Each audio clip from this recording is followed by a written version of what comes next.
Hi, and welcome to week 3 of The Grid. I'm Mike Forman, the sports editor of the Victoria Advocate, and I'm joined by assistant sports editor Ray Castillo and sports writer Marcus Gutierrez. And you can obviously know by looking at the calendar that this is Wednesday and not Thursday. Well, we have possibly some tropical storm that is supposed to bring heavy rain, possible flooding to this part of the state. So quite a few of our games have been moved from Friday to Thursday, and we're going to talk about a lot of the games this week. But first, we're going to kind of look back at last week, and I guess I'll start with the stunner just by the score. I think Goliad 35, Refugio 0. First time the Bobcats have been shut out since 2001. It was just a really amazing display by Goliad. If there are any questions about if they're the real deal or not, the Tigers are. They put their weapons on display. They showed their confidence, and I think the most encouraging thing for Goliad is the play of the offensive and defensive lines, which is where Coach Bobby Nicholson had said their question marks were.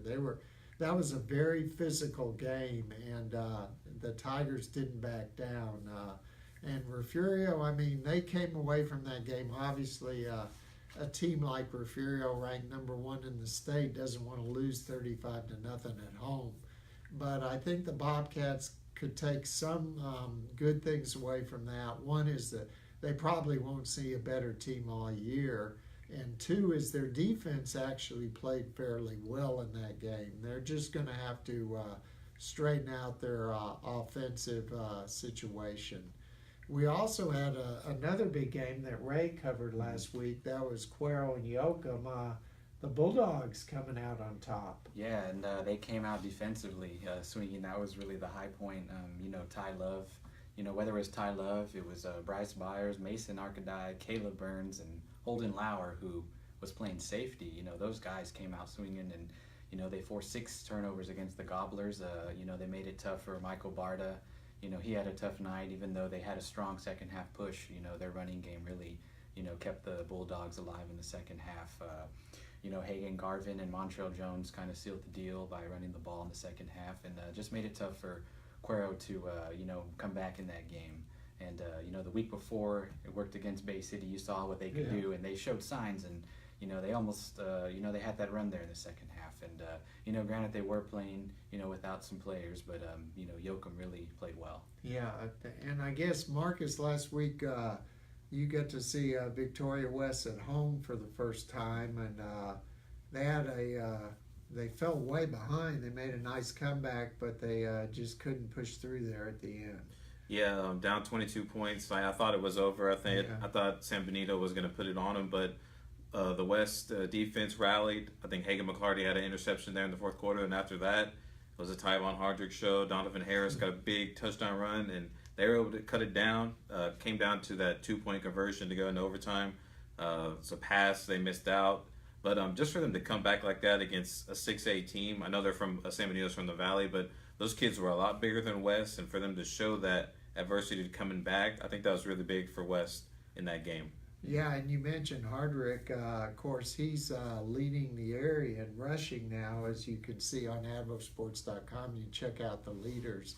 Of course, I guess you expect him to play a big role tomorrow as West opens district play actually against Moody. That game, of course, was moved from Friday, not only from Friday to Thursday, but it was also moved from Cabinet Stadium. Now they're playing in Flower Bluff. So what are you kind of expecting for the district opener? I guess Moody is 1-1. Yeah, Moody comes into the game 1-1 just like West, getting their win last week. The Moody Trojans are led by 2 running backs that like to run the ball. Both of them last year had 1,000-yard rushing seasons, so that's going to be important for the West defense, anchored by Quayshawn Thomas. So they're going to have to stop them and break up those cracks in that offensive line to stop them. I think that's going to be very important. You mentioned Hardrick. You talked to him. He wants the ball.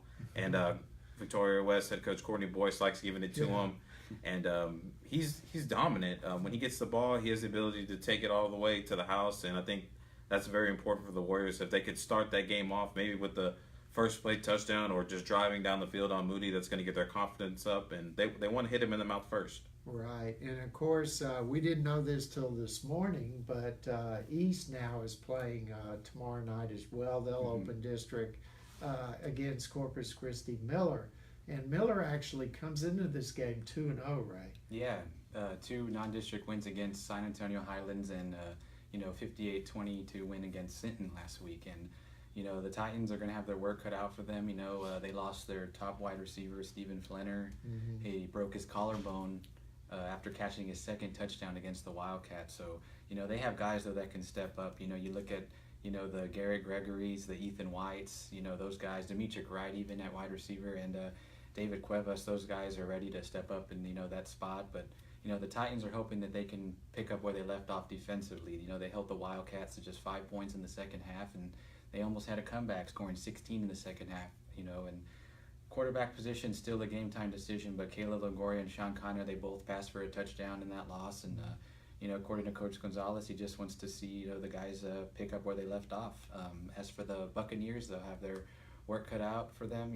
They got a good quarterback in Andrew Brody. He's coming off a great game, against Sinton after passing for 459 yards, and he's got a good partner there in Ralph Rodriguez, his wide receiver, who had big touchdown catches as well. So the Titans are going to look to stop them first. Well, one thing that's interesting this year with a 9-team district, you obviously only get 2 non-district games. So both these teams have to be ready. I mean, because, it counts now. So that, you don't have much time to prepare. Right. And those will be the only 2 really district games, but there are some other big games around the area. A lot of them moved to Thursday night. We're going to see, I think, how Goliad picks up against George West. That's kind of a big rivalry. They were district opponents last year, and it's an interesting game because, first of all, George West is also 2-0, and Goliad's ranked number 4 in the state in 3A, and George West got a couple of votes in the poll. George West is coached by Brent Cornegay, who was the head football coach at Yoakum when Bobby Nicholson was the offensive coordinator there in Yoakum. So those 2 coaches know each other, the kids know each other, so that should be a good contest. We're also going to see how the Gobblers bounce back. They play El Campo, and El Campo is kind of a quiet 2-0. They haven't been really blowing out people. In fact, last week they had a score with just over a minute left to beat Rockport Fulton, but the key is they're winning. And as you know, Marcus, the Ricebirds, that's the type of team they are. They just seem to win games. Yeah, Coach Conjure down there in El Campo, he's going to run the ball. It doesn't matter what the opponents are doing on defense. He's going to get his running backs touches. And a physical team is going to beat any team anytime on Friday night. That game's scheduled for Friday, but if something happens tomorrow, who knows what can happen. So we're all just waiting. But Coach Conjure has built a great program there at El Campo. So seniors seem to leave, but then those underclassmen come in and fill those holes and get the Ricebirds offense going. Yeah, and another what we would want to see bounce back game would be Refugio's going to Aransas Pass. I mean, this is a new situation for Refugio. They've lost games on their runs to state, but they've not been, beaten that badly. So we'll see how the Bobcats bounce back against Aransas Pass, and those 2 teams have some history, and it's actually a very close series. Aransas Pass, of course, is a larger team than Refugio, so that's one thing. But we'll see how the Bobcats bounce back in that one. Another game that's kind of interesting is it's going to be held in Port Lavaca tomorrow night. Louise and Bloomington, Ray. The Hornets got their first win. They beat Kennedy. The Bobcats still looking for their first win under new coach Chris Horn. Yeah, Bloomington, we'll see if they have any luck against, in this matchup, but it's going to come down to those young players, seeing if they can, get the job done. Sebastian had a solid game. Castro, the quarterback for the Bobcats, see if he could in their last loss against the Lashes. But Bloomington, it's gonna be a long year, but hopefully Horn will have a game plan against Louise. Yeah, and there are two other teams that we probably need to mention, and that's Hallettsville and Edna. And the reason I want to mention them is Hallettsville's 1-1, Edna is 2-0, but both those teams have very small rosters for their size, Class 3A Division 1. But they've both been able to overcome it. Edna 2-0, I think they're now starting to get used to Coach Jerry Long's slot T. And Kenny Haynes is over 400 yards rushing. We knew that coming in. I mean, you've seen Kenny Haynes run, and you know how hard he runs. Oh yeah, you can tell. You went out there earlier, and we saw some pictures of him, and that is a grown man. He's bigger than me. And Coach Long, you talked about that offense. He's going to get the ball, and he's going to be able to score. And you know that this is his senior season. He wants to have a deep run in the playoffs. We talk about Hallettsville. Jonathan Brooks. He's a sophomore. He had over 200 yards rushing. Yeah. I think that's a big key for Hallettsville. If you give him the ball, he's going to get in the end zone. It's going to relax that offense, because not so many players there. So whenever you can get kids some breaks, it's good. Well, one thing, Hallettsville will play Rice Consolidated while Edna plays Brazosport. Both those games are tomorrow night. Hallettsville jumped out on Bowling last week, but Bowling actually came back and was ahead in that game, and then Hallettsville came back late. And that's kind of what the whole formula for Tommy Pensick and Jerry Long is. We don't have a lot of kids, but the kids we do have will play hard, and they'll play to the final whistle, and that's going to go a long way because, as we know, when they get into district, I mean, my gosh, with Goliad and Yoakum in there, and Industrial is even playing a lot better. In fact, Industrial, we're going to see this week a good test for them when they play St. Joseph Flyers. What do you think we look for in that game, Marcus? I think this game's going to come down to the trenches.